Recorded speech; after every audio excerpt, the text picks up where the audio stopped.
ईअं खसान हुन मोर्चा तैयार करे छॾियान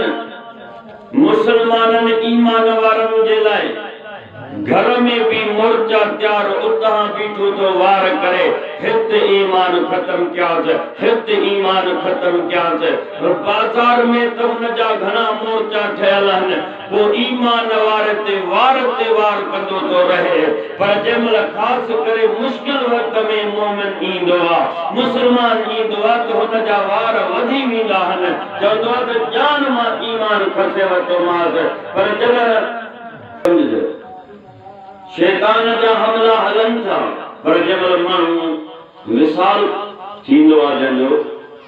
सगरात में हूंदो आहे उन महिल जहिड़ो तेज़ थींदो आहे उन महिल जंग शुरू थी वेंदी आहे पोइ के खटी वेंदा आहिनि महबूब जा आशिक़ के वेचारा हाराए वेंदा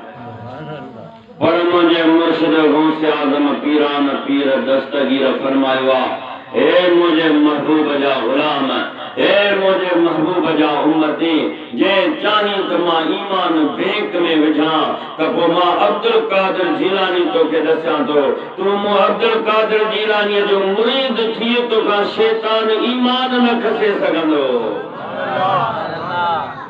किथे ॾाढा न चयो सुभान अल्लाह केड़ी वॾी ख़ुशख़बरी आहे सुभान अल्लाह महबूब सुभानी तो फरमाया मुझे मुरीद का शैतान ईमान खसे न सघंदो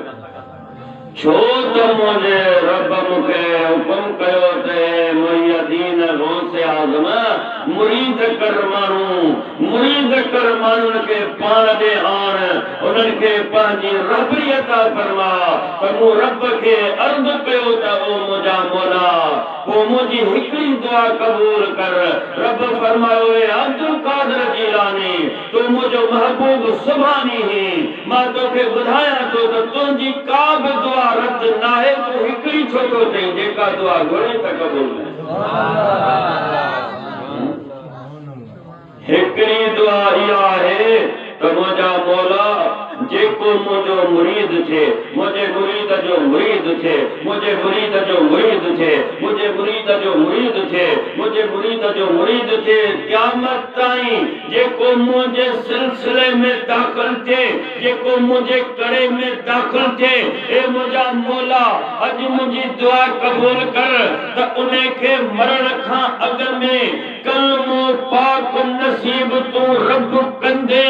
त रब फरमायो ए मुहियदीन ए महबूब सुभानी तो सामू अल्लाह जो वायदो आहे ए अब्दुल कादिर तुंहिंजे मुरीद खे मरण वक्त कलमे जी तौफीक मिली सुभान अल्लाह ऐं मुंहिंजे नबी फरमायो जंहिंजो आखिरी लफ्ज़ आखिरी कलमो ला इलाहा इल्लल्लाह ज़ुबान ते आहे इहो काल दखल फिल जन्नत इहो जंहिं चयो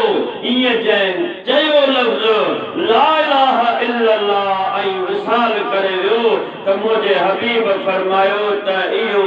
जन्नत में दाख़िल थी वियो